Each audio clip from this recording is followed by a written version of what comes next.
Hello दोस्तों, क्या हाल है। तारीख आज 3 जुलाई 2024, दिन बुधवार, हिंदी तिथि द्वादशी। और आइए बात करते हैं आज के मुख्य समाचार में देश भर की तमाम बड़ी खबरों पर नजर डालते हैं। देखिए, आज के दिन को अंतर्राष्ट्रीय प्लास्टिक बैग मुक्त दिवस के रूप में मनाया जाता है। और आइए इस मौके पर हम सब भी संकल्प लें, प्लास्टिक को ना कहें, जितना हो सके दोस्तों पॉलिथीन बैग का इस्तेमाल ना करें। चलिए आगे बढ़े खबरों में। देखिए, राहुल गांधी के हिंदुओं को हिंसक बताने वाले बयान पर प्रधानमंत्री नरेंद्र मोदी बोले कि ये है आपके संस्कार, देश शताब्दियों तक नहीं भूलेगा। मोदी ने संसद में सांसदों से भी कहा कि राहुल की तरह पेश न आए। विपक्ष तीसरी बार गैर कांग्रेसी प्रधानमंत्री बनने से परेशान है। हालांकि राहुल गांधी ने भी इस मुद्दे पर पीएम को एक चिट्ठी लिखी है। अभी एक दिन पहले आपको पता होगा, राहुल गांधी ने शिव की तस्वीर दिखाकर भाजपा और हिंदुओं को हिंसक बताया था, है ना। तो इस बयान के बाद अब काफी कंट्रोवर्सी हो गई देश भर में। देखिए, लोगों का गुस्सा कुछ अलग अलग जगहों से। उत्तर प्रदेश वाराणसी में राहुल गांधी का पुतला फूंका गया। नरेंद्र मोदी विकास मंच ने संसद में दिए बयान पर जताई नाराजगी। राजस्थान भीलवाड़ा में भी राहुल गांधी की शव यात्रा निकाली। संसद में हिंदुओं के खिलाफ बयानबाजी करने पर हिंदू धर्म के लोगों ने विरोध जताया। गुजरात में भी देखिए, राहुल गांधी के हिंदू नहीं वाले बयान को लेकर भिड़े बीजेपी और कांग्रेस कार्यकर्ता एक दूसरे पर पत्थर भी बरसाए। खैर, इन्हीं हालातों के बीच दोस्तों अब संसद में दिए राहुल गांधी के भाषण के कुछ हिस्से हटाने पर राहुल गांधी ने लोकसभा स्पीकर को चिट्ठी लिखी और बोले कि मेरे भाषण में कुछ भी गलत नहीं है। मोदी जी की दुनिया में सच मिटाया जा सकता है। पीएम मोदी भी बोले कि 2024 से कांग्रेस परजीवी पार्टी कहलाएगी। वो बोले हिंदू समाज को सोचना होगा, ये अपमान संयोग है या प्रयोग है। विपक्ष का लगातार हंगामा भी देखने को मिला। कांग्रेस के अध्यक्ष खड़गे भी बोले कि मुझे अध्यक्ष बनाने वाली सोनिया गांधी है। तो उनके इस बयान पर राज्यसभा के सभापति ने कहा कि आपको किसने बनाया ये आप जाने, लेकिन चेयर का अपमान ठीक नहीं है। और भी देखिए संसद के कुछ वीडियो मोमेंट्स। ओम बिरला भी गुस्सा गए, राहुल गांधी मुस्कुराए, मोदी ने कुछ किस्से भी सुनाए, है ना। तो कुछ यूं रहा दोस्तों संसद में बीते दिन का माहौल। और चलिए अब अपना आगे बढ़ते हैं खबरों में। देखिए, नीट मामले पर भी पीएम मोदी ने लोकसभा में जवाब दिया और कहा कि गिरफ्तारियां लगातार जारी हैं। राहुल गांधी ने 3 जुलाई को बहस करने की मांग भी की है अब आज इस मुद्दे पर। और वहीं अब सरकार ये प्लान बना रही है कि नीट में परीक्षा से ठीक 2 घंटे पहले ही पीजी का क्वेश्चन पेपर तैयार किया जाएगा। मीडिया रिपोर्ट्स में ये भी दावा किया जा रहा है कि इसी महीने फिर से हो सकता है एग्जाम। वही दोस्तों, अग्निवीर के परिवार ने राहुल गांधी के दावे को गलत बताते हुए कहा कि हमें 1 करोड़ से ज्यादा मिले। हाल ही में राहुल गांधी ने अग्निवीर योजना को लेकर भी बयान दिया था कि सरकार उन्हें पैसे नहीं दे रही है। तो उनके इस बयान पर देश के रक्षा मंत्री राजनाथ सिंह ने भी आपत्ति जताई। और महाराष्ट्र के बुल्डाना जिले के पीपल गाँव के रहने वाले अग्निवीर अक्षय गावत का कहना कि उन्हें अग्निवीर योजना का पूरा लाभ मिला है। हालांकि कहीं न कहीं राहुल गांधी के आरोप सही भी हैं, क्योंकि देखिए आप पंजाब के अग्निवीर परिवार बोले कि केंद्र सरकार ने हमें कुछ नहीं दिया। जो संसद में राहुल गांधी ने कहा था वो सही निकला। चलिए अगला अपडेट देखिए। हाल ही में जो 1 जुलाई से 3 नए आपराधिक कानून लागू हुए, उनके नाम हिंदी संस्कृत में होने को लेकर भी मद्रास हाईकोर्ट में याचिका दायर की गई। और वहीं देखिए दोस्तों, बिहार में महज 13 दिनों के अंदर 6 पुल ढहे। अब सरकार ने जांच समिति भी गठित की। खबर है, उत्तर प्रदेश कैबिनेट में सुरक्षा गार्डों व शिक्षकों के मानदेय में बढ़ोतरी को मंजूरी मिली है। यूपी के मुख्यमंत्री योगी आदित्यनाथ की कैबिनेट बैठक हुई और उसमें कई बड़े फैसले लिए गए। आगे मैं आपको बताऊंगा फैसलों की जानकारी विस्तार से। फिलहाल देखिए अगली बड़ी अच्छी खबर। भारतीय अंतरिक्ष एजेंसी इसरो के हाथ एक और बड़ी कामयाबी लगी है। सूर्ययान मिशन आदित्य L1 ने पूरा किया हेलो ऑर्बिट का पहला चक्कर। और ये चक्कर पूरा करने के साथ ही भारत के पहले सूर्य मिशन ने 178 दिन में हेलो ऑर्बिट को पूरा नाप लिया है। तो ये इसरो के मिशन की पहली बड़ी सफलता है। चलिए अगला अपडेट देखिए। राष्ट्रीय शिक्षक पुरस्कार पर खबर आ रही कि 3 चरण की प्रक्रिया से चुने जाएंगे 50 शिक्षक। राष्ट्रपति द्वारा प्रदान किए जाने वाले राष्ट्रीय शिक्षक पुरस्कार 2024 की प्रक्रिया का आरंभ हो चुका है। ये नामांकन 27 जून से शुरू हो चुके, जो 15 जुलाई तक चलेंगे। और इसमें देश भर के टॉप 50 शिक्षकों को चुना जाएगा। और भी देख सकते हैं आप शिक्षा मंत्रालय द्वारा जारी जानकारी। चलिए खबर है दोस्तों, हमारे फैसलों का देश की अर्थव्यवस्था पर असर पड़ेगा। सीबीडीटी प्रमुख ने आयकर अधिकारियों को एक खत लिखते हुए कहा कि टैक्स से जुड़े हमेशा फैसले सही लें, क्योंकि इनका सीधा असर देश की इकोनॉमी पर पड़ता है ना। और वहीं देखिए भारत में प्रति व्यक्ति आय को लेकर भी एक रिपोर्ट सामने आ रही कि भारत में 2 लाख रुपए सालाना प्रति व्यक्ति आय है, जबकि अमेरिका में यह आंकड़ा 71 लाख का है। तो अब संसद में इस मुद्दे पर अखिलेश यादव ने भी कहा कि हमारी इकोनॉमी 5वें नंबर पर पहुंच चुकी है, लेकिन आय के आंकड़े क्यों छिपाती है सरकार। कहीं न कहीं देखा जाए तो बहुत ही वाजिब सवाल किया है सरकार से विपक्ष ने। इस बार दोस्तों विपक्ष मजबूत है, तो बेबाकी से सरकार से सवाल भी किए जा रहे हैं, जिनका सीधा असर आम जनता को फायदे के रूप में जरूर देखने को मिलेगा इस नई सरकार के कार्यकाल में। आपको क्या लगता है, सही है या? आपकी राय मुझे नीचे कमेंट करके बताइएगा। वैसे देखा जाए तो भारत की इकोनॉमी जरूर ग्रोथ कर रही है। राज्यसभा में जेपी नड्डा ने भी दावा किया कि ब्रिटेन को पछाड़कर 5वीं सबसे बड़ी अर्थव्यवस्था बन चुका हमारा भारत, और जल्द ही भारत को तीसरा स्थान भी मिलेगा, मतलब 3rd लार्जेस्ट इकोनॉमी बनेगा हमारा इंडिया। चलिए अगली बड़ी खबर देखिए दोस्तों। फिर जागा हिंडनबर्ग का भूत। अडानी के साथ साथ अब एक और दिग्गज कारोबारी को भी लपेटा। भारत में हिंडनबर्ग की रिपोर्ट एक बार फिर से चर्चा का मुद्दा बन गई है, क्योंकि इस बार हिंडनबर्ग ने उदय कोटक का भी नाम लिया है। आपको पता होगा जब अडानी पर पहली बार हिंडनबर्ग रिपोर्ट प्रकाशित हुई थी ना, तो अडानी के शेयर काफी ज्यादा गिर गए थे। लाखों करोड़ों रुपए का नुकसान हुआ था देश के निवेशकों को, राइट। लेकिन चिंता की बात यह दोस्तों कि एक बार फिर से हिंडनबर्ग रिसर्च चर्चा में आया। हालांकि अब इस बार सेबी ने खुद हिंडनबर्ग को कारण कारण बताओ नोटिस जारी करके जवाब भी मांगा है, क्योंकि इस बार तो हिंडनबर्ग ने सीधा सीधा सेबी पर ही सवाल खड़े कर दिए। हिंडनबर्ग बोला कि सेबी धोखेबाजों को बचाने की कोशिश कर रहा है। ये एक अमेरिकी रिसर्च फर्म है, आपको बताऊंगा। तो अब इसको सेबी की तरफ से नोटिस भेजा गया। पिछले साल अडानी पर स्टॉक मैनिपुलेशन के आरोप लगाए थे, तो अब सेबी ने हिंडनबर्ग को कारण बताओ नोटिस भेजा है। अमेरिकी कंपनी ने इसे बेतुका भी बताया।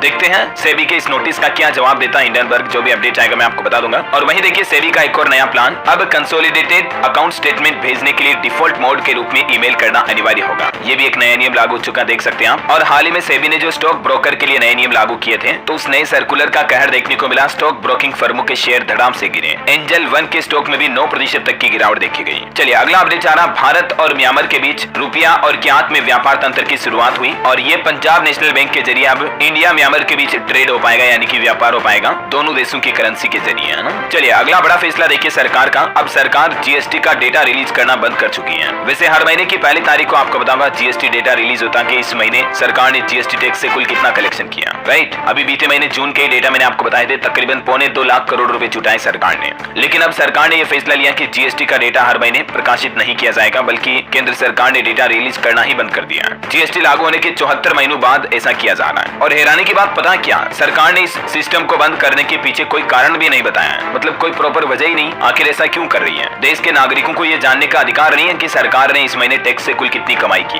कहीं ना कहीं ये देखा जाए तो ये सरकार का फैसला गलत है। दोस्तों आपकी क्या राय है मुझे नीचे कमेंट करके बताओ, क्योंकि दोस्तों अलग अलग सेवाओं और उत्पादों के जरिए आपके हमारे आम लोगों के द्वारा भरे जा रहे टैक्स से सरकार ने कुल कितनी कमाई की, ये जानने का हक तो हमको है ना, ताकि फिर देशवासी ये भी समझ सके कि आखिर सरकार ये 2.25 लाख करोड़ रुपए खर्च कहाँ कर रही है, देश में कहाँ क्या डेवलपमेंट हो रहा वगैरह वगैरह, राइट। तो ये जानने का हक तो हम सबको है ना। मेरे नजरिए में सरकार ने ये बहुत ही गलत फैसला लिया और इसका विरोध करना चाहिए विपक्ष को संसद में भी। आपकी क्या राय है मुझे नीचे कमेंट करके बताइए। बाकी अगर आप फटाफट से लाइक कर दीजिए और चलिए आगे बढ़ते हैं अपन खबरों में। देखिए दिल्ली के मुख्यमंत्री अरविंद केजरीवाल की गिरफ्तारी पर हाईकोर्ट ने सीबीआई को नोटिस भेजा और 7 दिनों में अब जवाब भी मांगा है। शराब नीति केस में 3 दिन रिमांड में रखा था इनको। और वहीं दोस्तों एक बड़ी दुख भरी घटना हुई कल उत्तर प्रदेश के हाथरस में, आपको बताऊंगा। एक सत्संग कार्यक्रम के बाद भीड़ में भगदड़ मच गई, जिसमें 130 से ज्यादा लोगों की जान जाने की खबर है और अधिकतर इसमें महिलाएं शामिल हैं। 150 से ज्यादा लोग घायल हो गए, जिन्हें अस्पताल भी पहुंचाया गया है। और अब योगी सरकार की तरफ से ये सत्संग आयोजकों के ऊपर एफआईआर भी दर्ज करवाई जाएगी। इस घटना के बाद उत्तर प्रदेश के 34 जिलों के डॉक्टर और प्रशासन को अलर्ट जारी कर दिया है। योगी सरकार ने 24 घंटों के अंदर अंदर रिपोर्ट मांगी। ये देखिए दोस्तों इस हादसे से जुड़ी कुछ बड़ी बातें हैं। सत्संग में भगदड़, 100 से ज्यादा लोगों की जान गई। क्या था आयोजन, कब हुआ यह हादसा, कितने लोग जुटे थे और कैसे हुआ यह हादसा। पब्लिक काफी ज्यादा आई थी, 80,000 लोगों की अनुमति थी, लेकिन बताया जा रहा कि 1.5 लाख से ज्यादा लोग यहाँ पहुंचे थे। और जब भगदड़ मची उस भीड़ में भी लोगों की संख्या 20,000 से ज्यादा थी। ये वाहनों की पार्किंग देखिए जरा,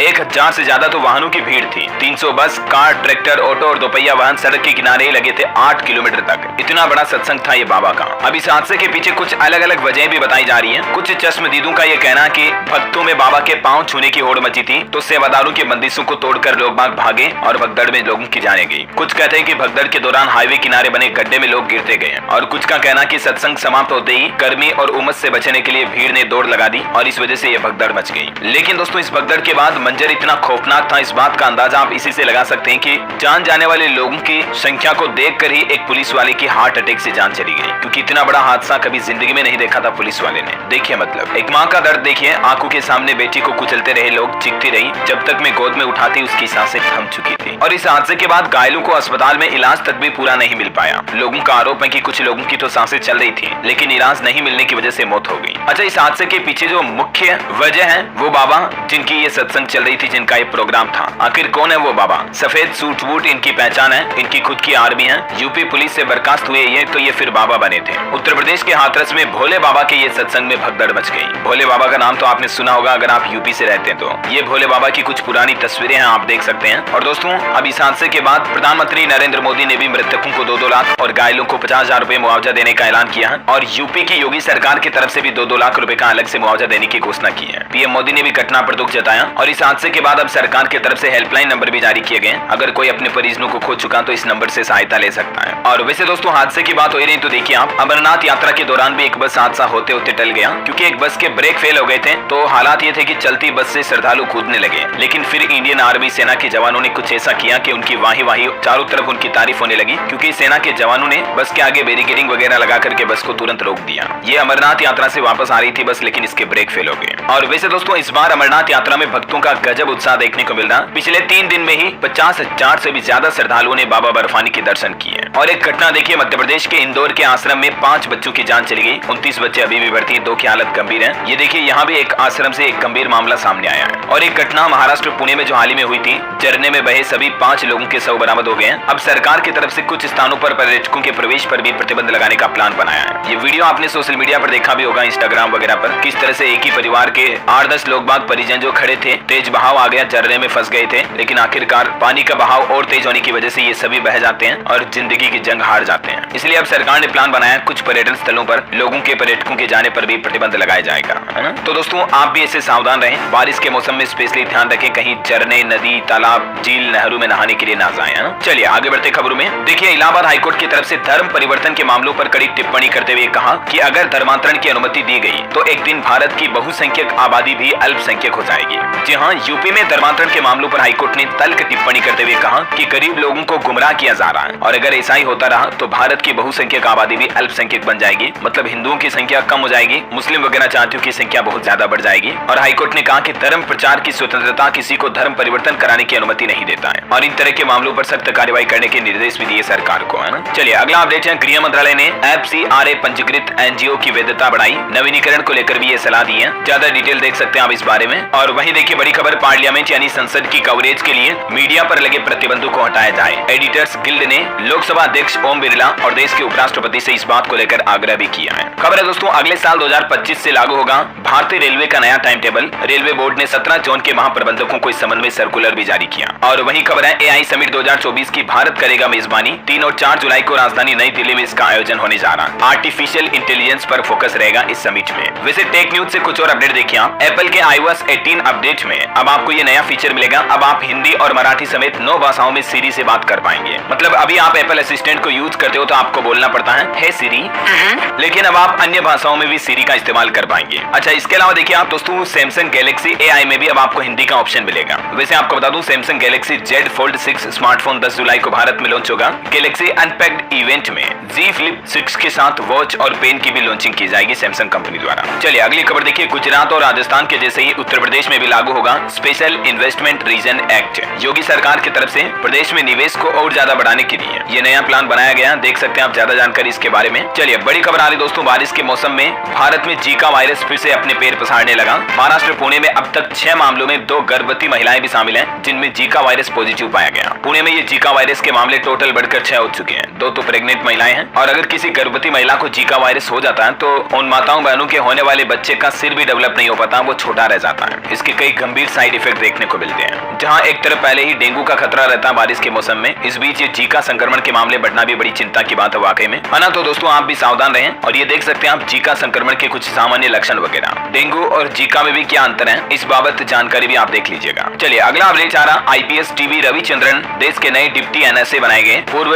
R&AW यानी कि रोड चीफ राजिंदर खन्ना को मिली एडिशनल NSA की जिम्मेदारी। करंट अफेयर्स के हिसाब से इंपोर्टेंट है, ध्यान रखिएगा। करंट अफेयर्स से जुड़ा एक और इंपोर्टेंट अपडेट आपको बता दूं, बॉलीवुड एक्टर शाहरुख खान को मिलेगा ये बड़ा सम्मान। ग्लोबल आइकॉन के तौर पर उन्होंने अपनी पहचान बनाई है। दरअसल दोस्तों, लोकार्नो अवार्ड जीतने वाले देश के पहले भारतीय बनने जा रहे हैं बॉलीवुड एक्टर शाहरुख खान। ये लोकार्नो फिल्म फेस्टिवल के 77वें एडिशन में भारतीय सुपरस्टार और ग्लोबल आइकॉन शाहरुख खान को इस अवार्ड से सम्मानित किया जाएगा। अगले महीने 10 अगस्त शनिवार को पियाजा में ये पुरस्कार मिलेगा, है ना। तो शाहरुख खान को लोकार्नो फिल्म महोत्सव में ये करियर अचीवमेंट अवार्ड से भी सम्मानित किया जाएगा। चलिए अगली खबर आ रही है, मुंबई हवाई अड्डे में यात्री से 5 करोड़ रुपए का गांजा जब्त किया गया। पुणे में एक सड़क हादसा भी हुआ जिसमें 5 लोगों की जान चली गई। और वहीं एक और अच्छी खबर देखिए, अंतर्राष्ट्रीय रेत कलाकृति प्रतियोगिता में भारत का प्रतिनिधित्व करेंगे सुदर्शन पटनायक। रूस में इस कॉन्टेस्ट का आयोजन होने जा रहा। रेत पर मतलब कौन अच्छी कितनी बढ़िया कलाकारी कर सकता है, मूर्ति वगैरह बना सकता है, इसका कंपटीशन होने जा रहा है ना। और एक रिपोर्ट सामने आ रही दोस्तों, बड़ी चिंता की बात देखिए, 3722 प्रजातियों के विलुप्त होने का खतरा है। जलवायु परिवर्तन यानी क्लाइमेट चेंज के चलते सरीसृप, पक्षी और स्तनधारी जीव की काफी प्रजातियां संकट में हैं। हालिया वैज्ञानिकों की ये रिसर्च में बड़ा खुलासा सामने आया है। और आज भी भारी बारिश की चेतावनी है। राजस्थान में जमकर बरसे मेघ, असम में बाढ़ से हालात काफी बिगड़ रहे हैं। इस बार मौसम विभाग का कहना दोस्तों कि मानसून पूरे भारत में समय से से 6 दिन पहले पहुंच गया है। महाराष्ट्र में 2 युवक डैम में डूबे। पिछले 3 दिन में 8 से ज्यादा लोगों की जान चली गई। उत्तर प्रदेश के 20 शहरों में तेज बारिश हुई। शाकंभरी नदी उफान पर चल रही है। सहारनपुर में पानी बढ़ा तो श्रद्धालुओं ने भागकर जान बचाई।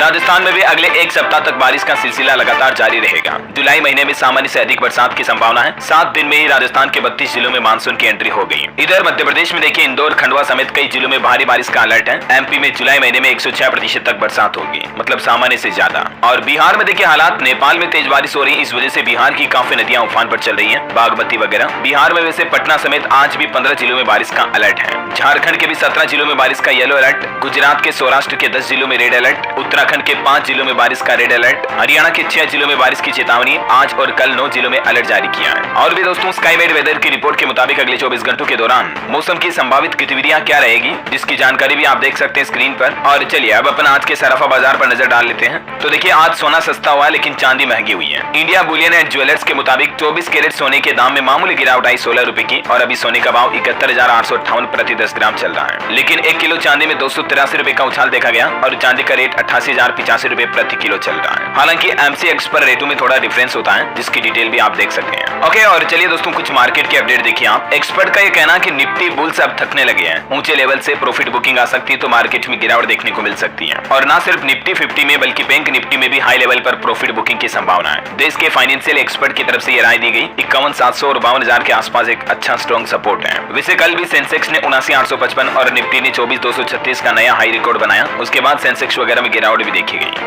और वहीं देखिए एलाइड ब्लेंडर्स का शेयर भी 14% ऊपर 320 पर मार्केट में लिस्ट हुआ। चलिए मार्केट के बाद अब देश से जुड़ी कुछ और महत्वपूर्ण खबरें देख लेते हैं। टेक न्यूज से खबर है दोस्तों, टेलीग्राम की तरफ से कुछ नए अपडेट रोल आउट किए गए हैं, जिनमें आपको ये कुछ नए फीचर देखने को मिलेंगे, मिनिमाइज वगैरह के। और वहीं टेलीकॉम कंपनियों ने जो हाल ही में रिचार्ज प्लान बढ़ाए, इन पर खबर आ रही कि कॉल इंटरनेट अब महंगा करके ग्राहक से 15% ज्यादा कमाई करेगी कंपनियां। प्रति ग्राहक 220 रुपए की ज्यादा कमाई होगी। तकरीबन 2.5 साल बाद अब दूरसंचार कंपनियों ने मोबाइल टैरिफ में ये 20% तक की बढ़ोतरी की है। एयरटेल, जियो, वीआई सभी ने कर दी, मैंने आपको बताया भी था। वही खबर देखिए किसान भाई लोगों से जुड़ी अच्छी खबर है। इफ्को ने नैनो यूरिया को बढ़ावा देने के लिए एक अभियान शुरू किया है। फर्टिलाइजर पर किसानों को 25% तक सब्सिडी भी दी जाएगी। पूरे भारत में किसानों के लिए उर्वरक को बढ़ावा देने के लिए ये नई पहल शुरू की है इफ्को ने। चलिए खबर है दोस्तों, फोर्ड कंपनी को मिला टाटा का साथ। अब वोक्सवैगन की नैया पार कराएगी महिंद्रा कंपनी। ऑटोमोबाइल कंपनियां कुछ ज्वाइंट वेंचर करने जा रही, डिटेल देख सकते हैं। और वहीं इस महीने जुलाई में जो बजट आने वाला है, तो देखिए इस बजट में देश के इलेक्ट्रॉनिक निर्माताओं की ये मांग है कि सरकार शुल्क दरों में बड़ी कटौती करे। वहीं इस बार सैलरी क्लास, मिडिल क्लास लोगों को बजट में तोहफा मिल सकता है। सरकार टैक्स छूट वगैरह का ऐलान तो कर ही सकती है। सबसे इंपॉर्टेंट पॉइंट और मुद्दा होगा, क्या पुरानी पेंशन योजना पर दबाव में आ रही सरकार।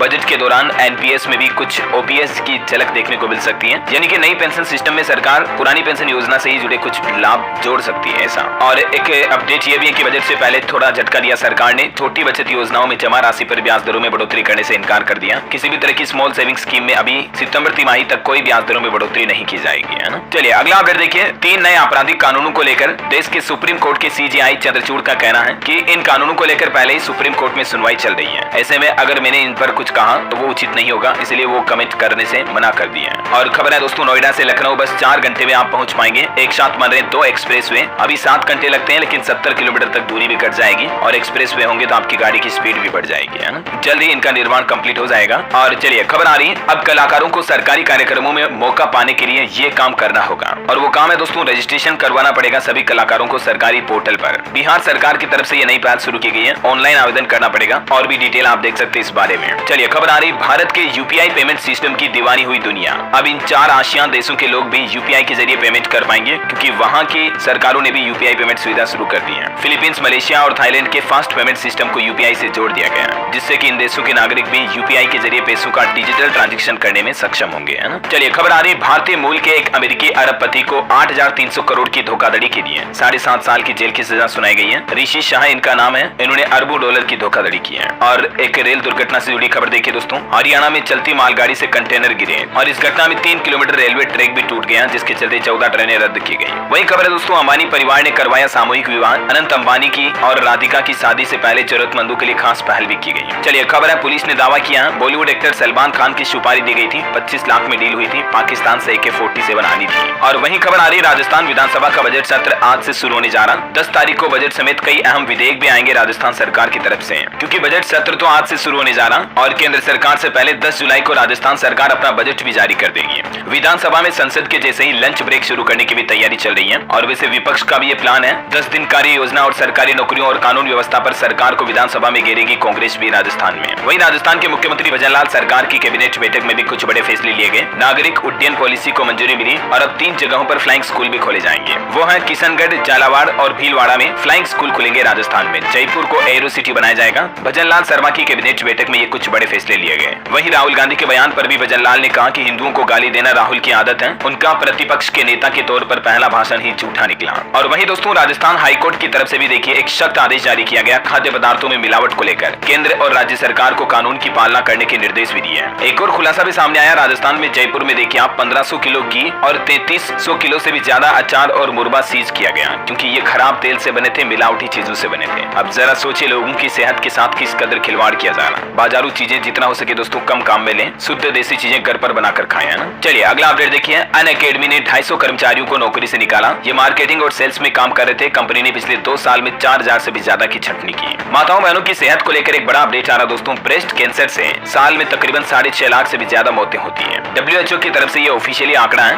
वर्ल्ड वाइड मतलब ग्लोबली। अब आप समझ सकते हैं कि महिलाओं में ब्रेस्ट कैंसर कितना गंभीर विषय है। हमारे भारत में भी एक टीवी एक्ट्रेस हिना खान को 3rd स्टेज का ये ब्रेस्ट कैंसर है। अभी हाल ही में उन्होंने एक सोशल मीडिया पर वीडियो भी शेयर किया और बोली कि मेरी पहली कीमोथेरेपी से पहले अटेंड किया था अवार्ड फंक्शन, उस दिन जिंदगी में सब कुछ बदल गया। वैज्ञानिकों का एक खुलासा ये भी सामने आ रहा कि सिर्फ ब्रेस्ट ही नहीं बल्कि अंडरआर्म की गांठ भी ब्रेस्ट कैंसर का इशारा है। तो महिलाएं अगर कहीं गांठ वगैरह हो रही हैं तो जरूर डॉक्टर से चेकअप करवाएं, मन में डाउट शंका ना रखें, है ना। चलिए अगली खबर देखिए दोस्तों। उत्तर प्रदेश के मुख्यमंत्री योगी आदित्यनाथ सरकार की कैबिनेट बैठक में कुछ बड़े फैसले लिए गए। सेवा से बाहर नहीं होंगे तदर्थ शिक्षक और मानदेय भी मिलेगा उनको। इसके अलावा सिक्योरिटी गार्ड का भत्ता वगैरह भी बढ़ा दिया है। शिक्षकों को लेकर मानदेय पर क्या फैसला लिया गया देख सकते हैं आप जानकारी, और किन किन कर्मचारियों के मानदेय और भत्ते में बढ़ोतरी की गई है उत्तर प्रदेश के मुख्यमंत्री योगी आदित्यनाथ द्वारा। इस बाबत भी जानकारी आप देख सकते हैं। वहीं यूपी में खेती में होगा नवाचार। किसानों के हित के लिए भी एक नया स्टार्टअप शुरू किया जाएगा। ये भी सीएम योगी ने कैबिनेट बैठक में प्लान बनाया है। और प्रदेश में पशुधन को मिलेगा पोषण युक्त आहार, खली व फीड के लिए भी सरकार अब वित्तीय सहायता देगी। वहीं दोस्तों पशुओं के मवेशियों के चारे की कमी को दूर करने के लिए ग्राम समाज की भूमि पर चारा उत्पादन भी किया जाएगा। बड़े निवेश के लिए उत्तर प्रदेश में निर्माण एक्ट भी शुरू किया जाएगा, है ना। तो ये कुछ योगी सरकार की तरफ से बड़े फैसले रहे। हालांकि दोस्तों यूपी कैबिनेट की इस बैठक में उप मुख्यमंत्री केशव मौर्य नहीं आए। माध्यमिक में 2200 शिक्षक बहाल होंगे। कैबिनेट ने इस प्रस्ताव को भी मंजूरी दे दी है ना। और भी ज्यादा पॉइंट्स आप देख सकते हैं इस बारे में। और पॉलिटिक्स की खबर देखिए दोस्तों। उत्तर प्रदेश के जिला जज कोर्ट बोले कि राहुल कोर्ट में पेश नहीं हुए तो एक्शन लेंगे। सुल्तानपुर कोर्ट में वकील ने कहा कि अगली तारीख पर जरूर आएंगे। इधर अखिलेश यादव का कहना कि बीजेपी की अयोध्या हार और भगवान राम का फैसला। संसद में उन्होंने कहा कि पहली बार हारी हुई सरकार विराजमान है, हम आज भी ईवीएम के खिलाफ हैं। ये कुछ संसद में भाषण दिए अखिलेश यादव ने भी, है। चलिए दोस्तों अगला अपडेट देखिए। उत्तर प्रदेश T20 में होने वाली नीलामी की खर्च राशि बढ़ाई गई। खिलाड़ियों को ज्यादा फायदा मिलेगा। 3 चरणों में चयन किया जाएगा। डिटेल आप देख सकते हैं। चलिए कुछ और स्टेट न्यूज अपडेट देख लेते हैं दोस्तों फटाफट से। देखिए मध्य प्रदेश भोपाल में शहर सरकार का बजट लेकिन नया टैक्स नहीं। Heritage entry gate mini sports centre बनाए जाएंगे। प्रॉपर्टी टैक्स की 50% राशि उसी वार्ड में खर्च की जाएगी। ये बजट को लेकर नया प्लान बनाया गया, देख सकते हैं आप। और खबर है छत्तीसगढ़ के 4 जिलों में फूड ड्रग डिपार्टमेंट ने छापा मारा। रायपुर में 50 किलो क्रीम नष्ट किया क्योंकि मिलावटी क्रीम बनाई जा रही है। इससे पहले मैंने आपको राजस्थान जयपुर की घटना बताई थी, आपको बताऊंगा। तो जितना हो सके दोस्तों इन चीजों से दूर रहे तो ही बेहतर है ना। और वहीं देखिए छत्तीसगढ़ महाराष्ट्र बॉर्डर पर सेना और नक्सलियों के बीच मुठभेड़ हुई। 5 नक्सली ढेर हुए। खबर है छत्तीसगढ़ में चुनाव से पहले 65 करोड़ पार्षद निधि भी जारी की सरकार ने। रायपुर, भिलाई, बिलासपुर नगर निगमों को 2-2 करोड़ रुपए मिले। वहीं दोस्तों जगन्नाथपुरी के लिए 3 दिन चलेगी स्पेशल ट्रेन 6, 14 और 16 जुलाई को। चलिए अगला अपडेट देखिए। दिल्ली की राउज एवेन्यू कोर्ट पहुंचे उत्तर प्रदेश से भाजपा सांसद ब्रजभूषण शरण सिंह। यौन शोषण मामले में अर्जी पर सुनवाई टली। अब 11 जुलाई को आएगा कोर्ट का फैसला। चलिए खबर है बिहार में आरक्षण बढ़ाने का मामला अब सुप्रीम कोर्ट तक पहुंच चुका है। अभी हाल ही में पटना हाईकोर्ट की तरफ से इस पर रोक लगाई गई थी, आपको बताऊंगा। SC, ST, OBC, EBC का आरक्षण 50% से बढ़ाकर बिहार सरकार ने जो 65% कर दिया है। तो अब देखते हैं इस मामले पर सुप्रीम कोर्ट की तरफ से क्या फैसला आता है, वही फाइनल फैसला होगा, है ना। वही देखिए बिहार में विश्वविद्यालयों में कुलपति नियुक्ति को लेकर मुख्यमंत्री राज्यपाल से भी मिले। जल्द ही जारी हो सकता है नोटिफिकेशन। और खबर है दोस्तों हरियाणा विधानसभा में उप सचिव की नियुक्ति पर हाईकोर्ट ने रोक लगाई। सचिवालय को नोटिस जारी कर जवाब भी मांगा। वहीं हरियाणा के मुख्यमंत्री सैनी ने खट्टर सरकार का एक फैसला बदल दिया है। अब सरपंच ई टेंडरिंग के बिना 21 लाख रुपए तक का काम करा सकेंगे। DC और SP के बराबर कुर्सी लगेगी सरपंचों की भी। खबर है हरियाणा विधानसभा चुनाव से पहले सरकार की एक राहत भरी बात भी ये देखने को मिली कि स्टील्ट प्लस 4 मंजिला बिल्डिंग बनाने पर जो रोक थी उसे फिलहाल हटा दिया है। नए सेक्टर में सशर्त पुराने ऑडिट भी किए जाएंगे। और हरियाणा सरकार ने अभी एक दिन पहले ये फैसला भी लिया था, मैंने आपको बताया भी था। सरकारी नौकरी में इंटरव्यू के लिए अब डॉक्यूमेंट वेरिफिकेशन जरूरी नहीं होगा। इनके बिना ही नौकरी मिल पाएगी, है ना। चलिए खबर है पंजाब में शिक्षकों की ACR ऑनलाइन भरी जाएगी। शिक्षा विभाग की तरफ से पोर्टल भी ओपन किया गया। 25 तारीख तक आवेदन कर सकते हैं, है ना। और वैसे दोस्तों एजुकेशन की बात हो ही रही है तो कुछ एजुकेशनल अपडेट भी देख लेते हैं। देखिए सरकारी नौकरियों पर खबर है, पीएनबी में रिक्रूटमेंट निकली हुई है। 2500 से ज्यादा पदों के लिए अप्रेंटिस के लिए आवेदन कर सकते हैं। पीएनबी इंडिया.gov.in पोर्टल पर 14 तारीख इसकी लास्ट डेट है, ध्यान रखिएगा। और वहीं देखिए एसएससी फेज 12 की आंसर की भी जारी हो चुकी है। 5 जुलाई तक स्टूडेंट आपत्ति दर्ज करा सकते हैं। राजस्थान में 8-8 लाख रुपए में बिके थे वन रक्षक भर्ती परीक्षा के पेपर। ये बड़ा खुलासा सामने आ रहा। अब इस संबंध में 15 लोगों के खिलाफ एफआईआर भी दर्ज हुई। और वहीं स्टूडेंट का आरोप है दोस्तों, यूपी पीसीएस जे मेंस में बदली गई 50 कॉपियां। कोडिंग में भी हेरफेर नजर आ रही। समीक्षा अधिकारी समेत 5 दोषी पाए गए, 3 को सस्पेंड भी कर दिया है। और वहीं देखिए यूपी में योगी सरकार ने बेरोजगार युवाओं को भी एक बड़ी सौगात दी है। 2200 तो शिक्षक पदों पर नियुक्ति होगी, इसके अलावा 30,000 तक उनकी सैलरी भी मिलेगी। कैबिनेट का फैसला मैंने आपको बताया था। वहीं खबर है दोस्तों, हरियाणा में ऑपरेटर के 1500 पदों पर भर्ती निकली है। एज लिमिट 42 साल और इसमें फॉर्म भरने की लास्ट डेट दोस्तों 6 जुलाई ही है, जो कि काफी नजदीक है। तो आप भी ऑनलाइन अप्लाई करना चाहते तो कर सकते हैं। चलिए अगला अपडेट आ रहा। 9 जुलाई को चंडीगढ़ नगर निगम की बैठक होगी। सांसद मनीष तिवारी पहली बार इसमें शामिल होंगे। वही देखिए हिमाचल प्रदेश में एडवेंचर एक्टिविटी पर रोक लग चुकी है। 15 जुलाई से 15 सितंबर तक पैराग्लाइडिंग, रिवर राफ्टिंग वगैरह किसी भी तरह की एक्टिविटी नहीं होगी। चलिए खबर है, उत्तराखंड के मुख्यमंत्री पुष्कर सिंह धामी बोले 5 साल में विद्युत उत्पादन बढ़ाया जाएगा राज्य में। ऊर्जा विभाग के अधिकारियों के साथ समीक्षा बैठक में ये निर्देश भी जारी किए। और वहीं देखिए खेल समाचार पर खबर है, टीम इंडिया T20 सीरीज के लिए जिम्बाब्वे रवाना हो चुकी है। बेस्ट ऑफ लक हम सब की तरफ से भी। ओके, और अंत में दोस्तों आज के राशिफल पर नजर डाल लेते हैं। देखिए मिथुन राशि के लोगों को रुका पैसा मिल सकता है। कन्या और कुंभ राशि के लोगों को बिजनेस में उपलब्धि मिलने के योग हैं। कर्क राशि के लोग अपनी जिम्मेदारियां ठीक से निभाएं। धनु राशि के लोग अपनी संगत में सुधार करें। और बाकी ये जो जुलाई का महीना है ये मेष सिंह राशि के लोगों के लिए अच्छा रहेगा। 5 ऐसी राशियां जिनके लिए फायदेमंद रहेगा। वृश्चिक राशि वालों के काम में भी तेजी आएगी और बाकी इन राशियों के लिए अच्छा शुभ रहेगा।